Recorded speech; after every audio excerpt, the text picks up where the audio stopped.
Tennis. Eala bows to Parks, exits Australian Open. Filipina tennis star Eala made an early exit from the Australian Open on Monday morning. The 20-year-old absorbed a 0-6, 6-3, 6-2 loss to Alicia Parks of the United States in their first-round encounter in Melbourne. The match, watched by a capacity crowd in Court 6, marked Eala's debut in the Australian Open. She gave the Filipino fans plenty to cheer about in the opening set, when she utilized a variety of shots and pounced on Parks' errors to zoom to a 6-0 victory. But Eala would win just 5 games the rest of the way, as Parks adjusted and troubled the Filipina with her serve. Eala showed her trademark grit in erasing an early 3-0 deficit in the second set, racking up 3 straight games to tie the frame. But Parks regained control, benefiting from Eala's errors to take the lead. She then fired back-to-back aces to take the set, 6-3, and send the match to a decider. It was back and forth in the early stages of the third, with Eala holding her serve to trail 2-3. But she fell prey to unforced errors in the ensuing games and allowed Parks to get back in control, 5-2. Eala looked poised to save a match point, forcing juice on a Parks double fault and getting to breakpoint when the American sent a forehand return into the net. But she couldn't complete the comeback, committing another error before Parks fired a forehand winner to reach match point. Another error by Eala wrapped up the match in the Americans' favor after an hour and 56 minutes. The world number 49 previously made her debut in the French Open and the Wimbledon in 2025, where she also made first-round exits. Eala claimed her first win at a Grand Slam in the U.S. Open, beating Clara Tauson, before bowing out in the second round. Parks, currently number 99 in the world, will play either Carolina Muchova or Jacqueline Christian in the second round. The Melbourne sun does not ask who you are or where you come from. It shines with equal insistence on champions and dreamers alike, bleaching the blue courts of the Australian Open until they seem almost unreal, too bright, too honest, too unforgiving. On one such court, Eala stood at the baseline, racket in hand, eyes steady, carrying not just her own ambition but the quiet hopes of a nation that has learned to dream patiently. Across the net was Alicia Parks, power embodied, serve like thunder, ground strokes that cut through the air with unapologetic intent. This was not merely a match between two young athletes. It was a meeting of styles, stories, and stages of belief. One arrived with explosive certainty, the other with measured resolve shaped by years of disciplined growth. From the opening games, the rhythm of the contest revealed itself. Parks struck the ball as if daring the court to resist her, and often it did not. Her save leapt off the surface.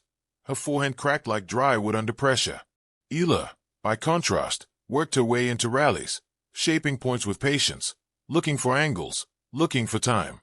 Tennis, after all, is not always about who hits harder. Sometimes it is about who thinks longer. But thinking requires space, and space is a luxury rarely granted by raw power. Still, Eala did not shrink. There is a particular bravery in staying present when momentum leans heavily the other way. Every point she won was earned through intent, quick feet, early preparation, a refusal to surrender the geometry of the court. She chased down balls that seemed already decided, turning defense into brief flickers of possibility. In those moments, the crowd leaned forward, sensing the pulse of resistance. For Eala, the Australian Open was more than a tournament stop. It was a chapter in a journey that began far from Melbourne's grand arenas, on courts where applause was sparse, where improvement mattered more than outcome.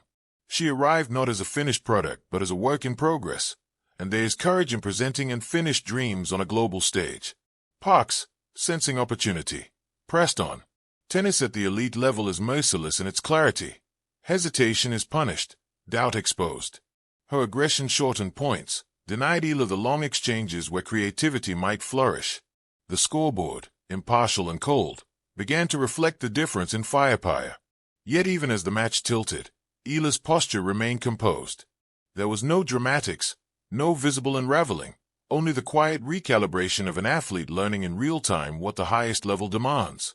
Loss, in this sport, is rarely a single moment. It accumulates point by point, lesson by lesson. When the final ball was struck and the outcome sealed, Eala walked to the net and bowed her head slightly in respect. It was a small gesture, but a meaningful one. In that bow was acknowledgement of Park's superiority on the day, of the sport's traditions, and of the long road still ahead. There was no shame in the exit, only clarity. The handshake that followed was brief, professional, human. Then came the walk-off court, the familiar ritual of collecting towels and bags while the crowd's applause softened into something gentler, less about celebration, more about recognition. The Australian Open can be ruthless, but it also remembers those who pass through with grace. For fans watching from afar, particularly from the Philippines, the loss carried mixed emotions. Disappointment, yes, but also pride. To see one of their own stand on such a stage, trading shots under the same sun that has crowned legends, is no small thing. Tennis nations are not built overnight. They are formed through appearances like this, through moments that plant belief deeper than any single result. Eala's game, still evolving, told its own story. The court sense, the willingness to construct points, the discipline to compete without fear. These are qualities that do not always show up on the scoreboard but echo across seasons. Power can be developed, serves refined, margins tightened. What cannot be taught as easily as composure, and that she carried with her until the end. As Parks advanced, she did so with the confidence of someone ready to test herself against bigger names, louder courts, heavier expectations. For her, this match was confirmation. For Eala, it was education. Tennis, in its quiet cruelty, often gives both at the same time. Exiting the Australian Open does not mean leaving it behind. The tournament lingers, in muscle memory, in mental notes scribbled after the match, in the silent promise made during recovery sessions and early morning practices. Loss at this level sharpens ambition. It asks hard questions and offers no shortcuts. Eala bowed, not in defeat, but in acknowledgement of the moment. Then she stepped away, carrying with her the lessons of Melbourne, the pace of the game, the cost of hesitation, the level she must reach. The road forward remains long, but it is clearly marked now.